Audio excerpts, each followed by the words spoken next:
Amara vivait seule avec sa petite sœur Fatou depuis la mort de leur mère quelques années plus tôt. Leur père les avait abandonnés pour refaire sa vie avec une autre femme, les laissant dans une grande pauvreté. Amara, âgée de 25 ans, faisait tout pour subvenir à leurs besoins du mieux qu'elle pouvait, mais c'était une lutte de tous les jours. Malgré leur situation précaire, Amara rêvait secrètement d'offrir une meilleure vie à Fatou. Elle voulait les mettre à l'abri du besoin et leur permettre de s'extraire de cette misère dans laquelle elles étaient plongées depuis trop longtemps. Mais elles se sentaient impuissantes face à leur réalité. Un soir, alors qu'Amara rentrait épuisée d'une longue journée de travail, elle croisa la route d'un homme, Issa au regard perçant qui semblait l'observer depuis un moment.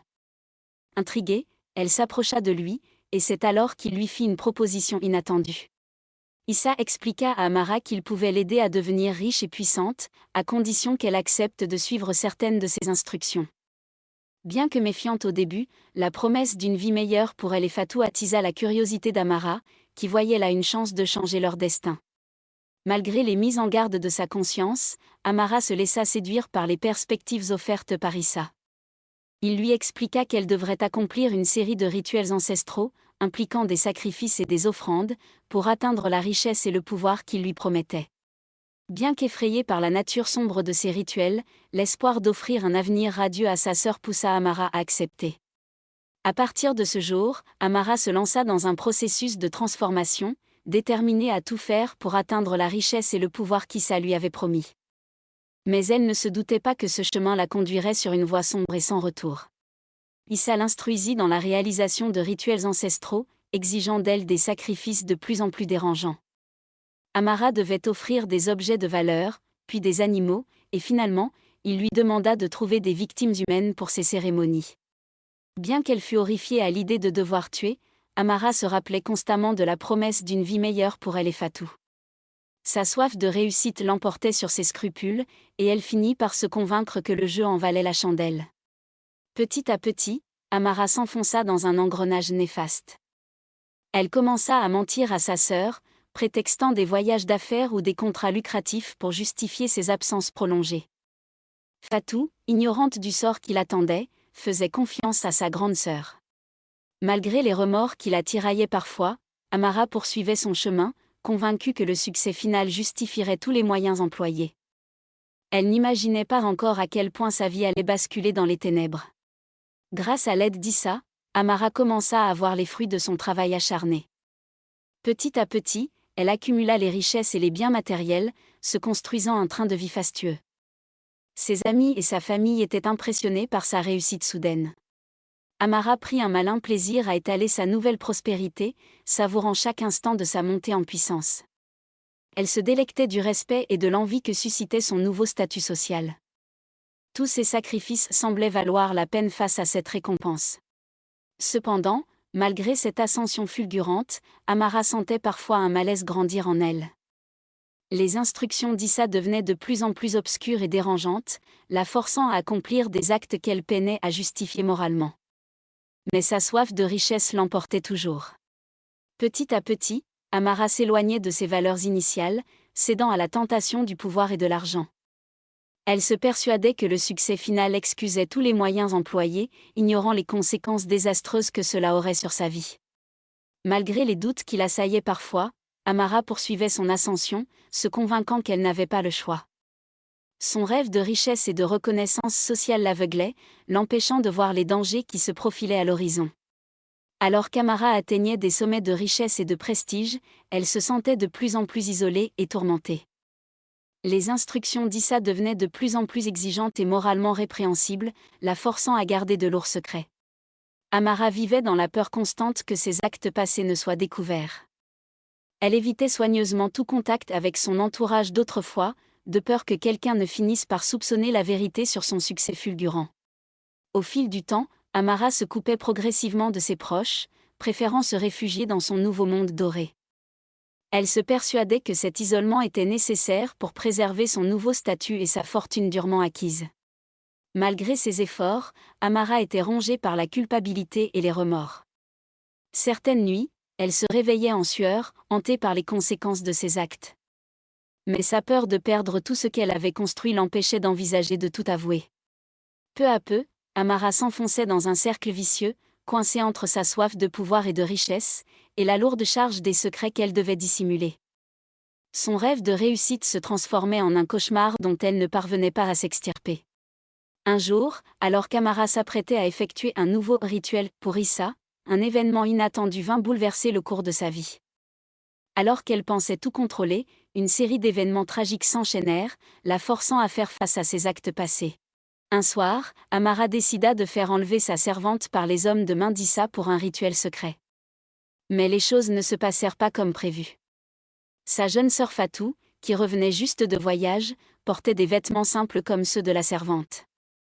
Dans la nuit, les hommes se trompèrent et enlevèrent Fatou à la place de la servante. Par un terrible coup du sort, Amara venait sans le vouloir de faire kidnapper sa propre sœur. Quand elle s'en rendit compte, il était déjà trop tard, sa sœur était déjà morte. Lorsqu'Amara réalisa l'horrible vérité, elle fut anéantie. Toute sa richesse et son pouvoir ne pouvaient rien contre la douleur d'avoir perdu sa seule famille. Dans un accès de désespoir, elle se précipita chez elle, espérant encore pouvoir sauver sa sœur. Mais lorsqu'elle découvrit le corps sans vie de Fatou, Amara s'effondra. Toute sa soif de réussite et de pouvoir s'était finalement retournée contre elle de la pire des manières.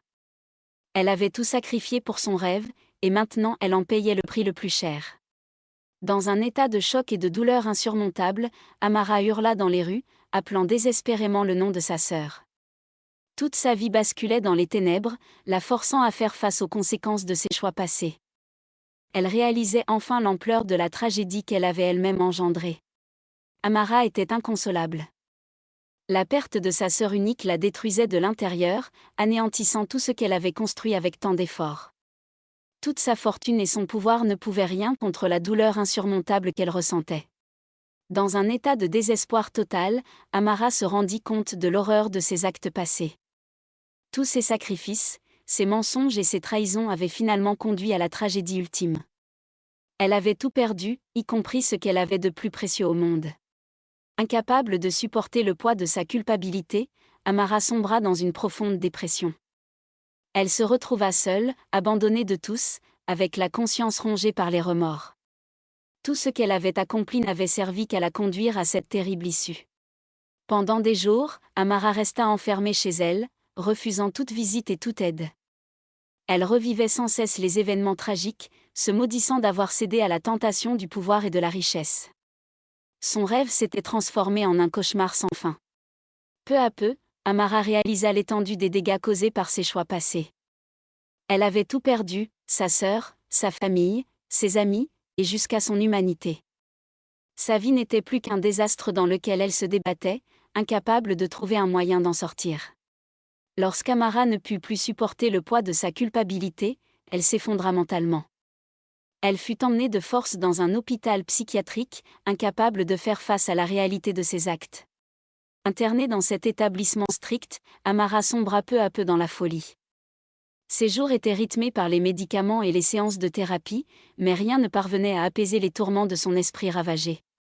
Enfermée dans sa cellule, Amara revivait sans cesse les événements tragiques qui avaient conduit à la perte de sa sœur. Elle hurlait et se débattait, hantée par l'image du corps sans vie de Fatou.